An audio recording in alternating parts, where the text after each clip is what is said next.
A group of wealthy tourists from New York goes on a trip. They arrive on a charter flight to Solar, Greece, where they rent an old yacht. One look at her terrifies the picky Amber Lighton, accustomed to luxury and comfort. Passengers are met by a ship's team and a smiling captain, past which the arrogant Ember passes silently. One of the crew members, the good-natured sailor of Giuseppe, escorts Ember and her wife Anthony in the cabin. Having gazed into agoringly, the arrogant guest asks to show the gym. In response to a request, Pepe brings her a small exercise bike and rope, which causes a hysteria in a displeased lady. In the evening, the company in exquisite outfits is going to a joint dinner. During the conversation, they recall that on the way to Italy, they will meet many uninhabited islands. Their idle chatter is interrupted by the appearance of Anthony, who goes to the table in a simple summer suit. This causes the wrath of his arrogant wife, who accuses Tony of looking like a sailor to Popeye. In her opinion, this is completely unacceptable even on vacation. Meanwhile, in the Giuseppe galley, which has already evaluated the unbearable character of Ember, laments to the comrades about the need to serve this bitch. In response, the captain asks him to hold himself in his hands and not forget about the money that they pay them. The next day, the company stops in a small lagoon and descends into the water in rubber boats. While other travelers are happy to rest, Amber sits in a boat under an umbrella and abruptly refuses Giuseppe's offer to have fun with the rest. To preserve her figure, she diligently pedals on an exercise bike while the rest are resting on sunbeds. Without leaving them a minute on a careless vacation, Amber draws friends into a discussion of liberalism and capitalism.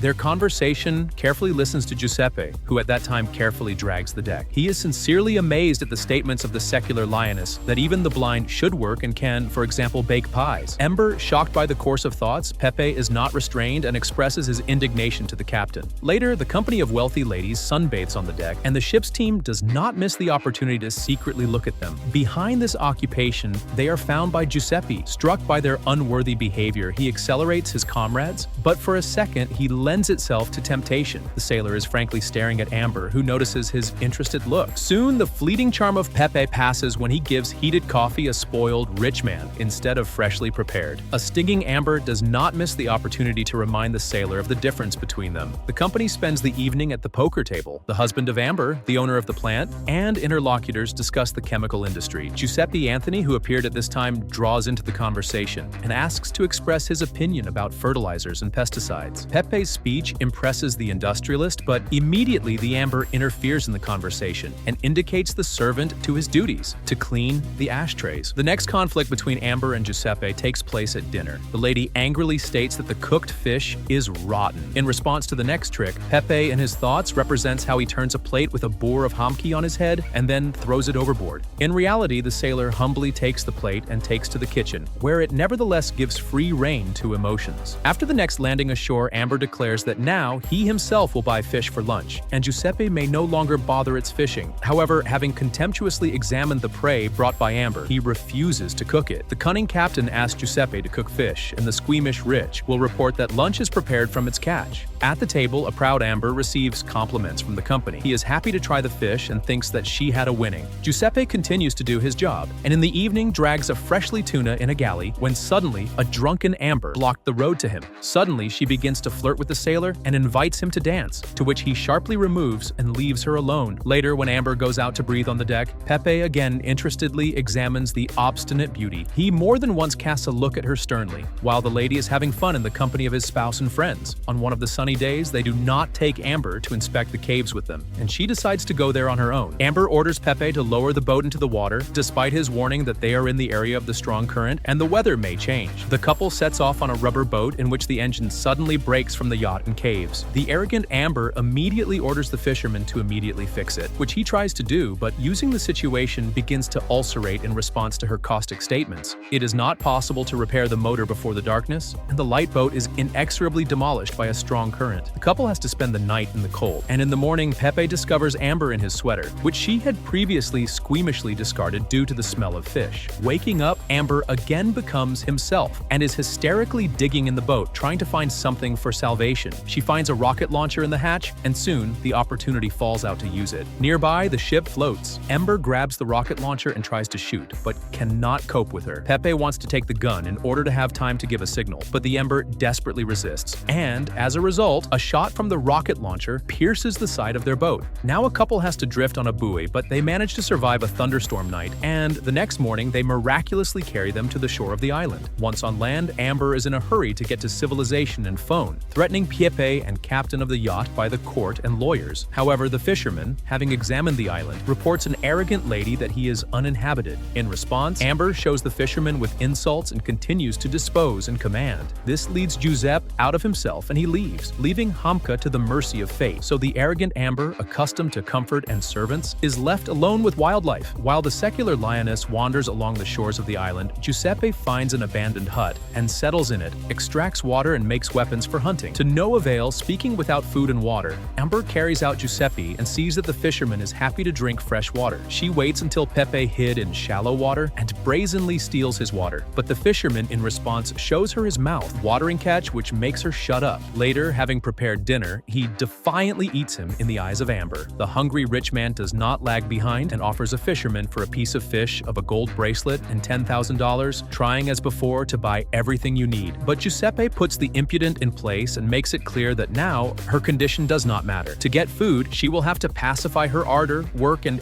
execute orders, the first of which will be washing his clothes. Hunger forces the arrogant Amber to reconcile, and cursing the fisherman, she still erases his things. To get a roof over her head, she becomes his personal servant and suffers humiliation and insults that she had previously subjected to everyone around. Giuseppe enjoys his superiority with pleasure and is not shy in caustic statements to the now helpless rich, who dutifully suffers his antics. So the days pass. In one of them, a feral Giuseppe makes Amber undress as she once sunbathed on the deck of the ship. The girl refuses, and the fisherman pounces on her but suddenly stops. Pepe is in love and declares Amber that she will soon fall in love with him, so that he will beg to become his concubine. After this incident, they spend the night separately and everyone is overcome by painful experiences. The next morning, a humble Amber continues to serve his owner, and together with the Brown Brigade, dares to express his response feelings. From that moment on, their relationship turns into paradise idyll. Earlier, the unhappy and embittered world of the world becomes truly happy. While having no wealth or a luxurious life, knowing sincere feelings, Amber intentionally hides from a saving ship, once floating past the shores of the uninhabited island. In one of the thunderstorms in the hut of Giuseppe and Amber, the roof begins to flow. The man begins to look for tools to catch a leak and suddenly finds a bottle with a strong drink on the shelf. Lovers drink him in turn and, cheerful, begin to play pantomime. They have a great time, getting closer even more. The next day, when a couple weaves nets on the sunny shore, Amber openly admits the fisherman in his feelings. But the skeptical Giuseppe replies that only on an uninhabited island could their feelings become a reality. In the civilized world, Amber would have remained an unhappy American wife, and he was a poor but happy fisherman. Despite these alarming experiences, after day, lovers live on the island in absolute harmony and mutual passion. Everything changes at that bitter moment when a saving yacht appears near the shore. Amber instantly reads in the eyes of Pepe the desire to give a signal and tries to stop it, begging to stay on the island and constantly confessing his love to him. However, the fisherman opposes. He wants to receive evidence that the rich man's wife will love him everywhere, and decisively rushes to swim to the saviors. Soon the victims find themselves on a yacht, which moves to the nearest port, where the husband of Amber rushes to take his wife home by helicopter. While she is talking with Anthony on the phone, the captain of the vessel informs Giuseppe that the husband Amber generously will reward the fisherman for saving his wife. On the shore, Anthony personally expresses gratitude to Giuseppe, who silently accepts his words, glancing at the Amber in the arms of his spouse, and refuses to relax in the hotel reserved for him. Anthony sends an assistant with a bag filled with money to him, which he tries to hand over the sailor as a sign of gratitude. The furious Pepe drives the messenger and refuses the remuneration,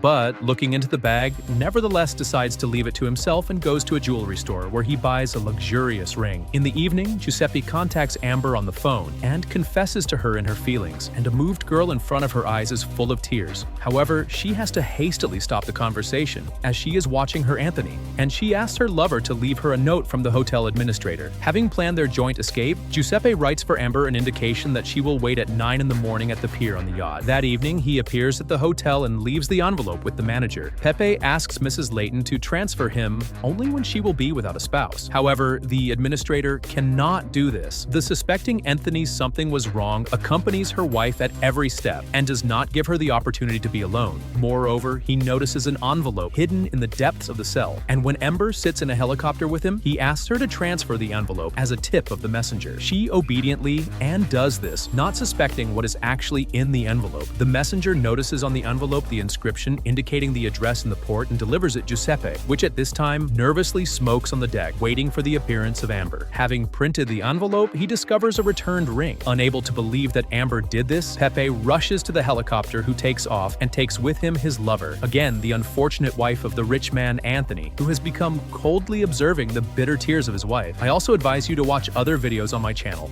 Good luck!